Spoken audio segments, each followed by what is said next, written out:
Hi everyone, my name is Steph, this is the Novelty Corner, and today I'm going to share a Netgalley update with you. So I think I filmed one of these in December last year where I talked about the books that I had on my Netgalley TBR. December? Maybe it was January. I can't remember. It was one of those months. I'll leave it linked on the screen. And I thought I would try and do these semi-regularly. I seem to have caught up on some of my Netgalley arcs recently, which is really good because for a while there was a bit of a back catalogue going on. But I'm down to 4 confirmed review copies, and I do have a bunch of stuff pending. One of them being Last Guard, which I know I will not get because I'm not in North America and it makes me really, really sad. But it's okay. I am insanely jealous of all my friends who have arcs of it, and I will live vicariously through them until it is released here in Australia. Moving on. I have 4 books that I have requested that I have not read or reviewed yet, and let's go through them. I will probably read the synopsis for them because I haven't read them, and otherwise this would be a really short video. So on June 2nd, I have The Vet from Snowy River by Stella Quinn, which the tagline is: a hot vet, a rebellious teenager, and meddling but well-meaning townsfolk. Vera gets more than she bargains for when she runs off to a new life in the country. I'm assuming this is set in Australia. It sounds really fun. So it says Vera de Rossi no longer believes in love, and thanks to her ex-boyfriend, she's also broke, jobless, and staring down the barrel of a court case that could land her in prison. Turning to her talent for baking, Vera opens a cafe in Hanrahan, a cozy tourist town in the foothills of the Snowy Mountains. Josh Cody, once Hanrahan's golden boy, escaped 16 years ago with gossip hard on his heels and a pregnant girlfriend in tow. Now he's back, a qualified veterinarian and a single dad with a lot to prove. A new start and a grumpy teenage daughter. It's a lot to juggle, and there's no room in his life for further complications. But that's before he walks into the Billy Button Cafe and meets its prickly owner. Reeling from the past, Vera has no intention of being sidetracked by the hot vet with a killer smile. But fate has a way of tripping up our best intentions, and between a stray cat and a busybody with a heart of gold, this is a town, a family unlike any other. And whether Vera wants it or not, is there anything a family wouldn't do to help one of its own? So that one sounds like fun. I like single parent romances. On July 7, I have Catch Us the Foxes by Nicola West. The tagline says, some secrets you try to hide, others you don't dare to let out. So this one's synopsis is: ambitious young journalist Marlo Robertson would do anything to escape the suffocating confines of her small hometown.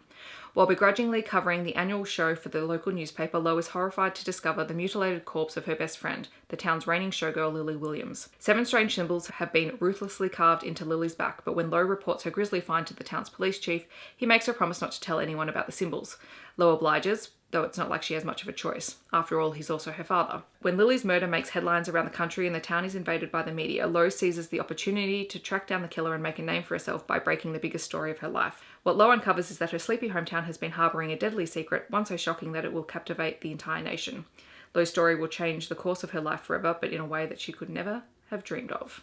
That's actually the first time I've read the synopsis of that book, and that sounds really good. I can't wait. I love creepy things happening in small towns. Coming out on June 13th is the book The Rules of Arrangement by Nisha Basha, I think is how you say her last name. And this one says, Zoya Sani has a great education, a fulfilling job, and a loving family for the most part, but she is not the perfect Indian girl. She's overweight, spunky, and dark-skinned in a world that prizes the slim, obedient, and fair. At 26, she is hurtling toward her expiration date in Mumbai's arranged marriage supermart, but when her auntie's matchmaking radars hones in on the holy grail of suitors, just as Zoya gets her dream job offer in New York City, the girl who once accepted her path as almost optionless must now make the choice of a lifetime. Big-hearted with piercing social commentary, The Rules of Arrangement tells a powerful, irresistibly charming, and oh-so-relatable tale of a progressive life that won't be hemmed in by outdated rules, but not without a few cultural casualties and, of course, an accidental love story along the way. So that should be interesting. I'm very curious to see how the representation is done in this book. I'm assuming that it is own voices, and I'm hoping for really good things. And then coming out on August 13th is a book that I jumped up and down as soon as I was approved for. You have no idea. I was so excited. It is Uncharted by Adriana Anders. It is the second book in the Survival Instincts series. I read Whiteout last year and loved it. It is romantic suspense. Can't wait. This one says, hotshot pilot Leo Eddowes is afraid of nothing and no one. So when she's asked to evacuate a man from the wilds of Alaska, she doesn't hesitate. But with enemies in close pursuit and the weather turning sour, what should have been a simple mission quickly shifts to disaster. And there's only one way out. When Elias Thorne disappeared, he was America's most wanted. Now he's spent more than a decade in one of the most remote places on Earth, guarding a dangerous secret. Leo's arrival, quickly followed by a team of expert hunters, leaves him no choice but to join forces with her and run. Neither is prepared for their reluctant partnership to flare into something as wild and untamed as the frozen world around them. But as desperately cold days melt into scorchingly hot nights, Leo and Elias must learn to dig deep, trust in each other, and forge a bond as strong as the forces of nature. Oh my god, I can't wait. So the first book, Whiteout, was set in Antarctica, and there was literally a race across Antarctica to safety. So this one is in Alaska, and I am here for it, guys.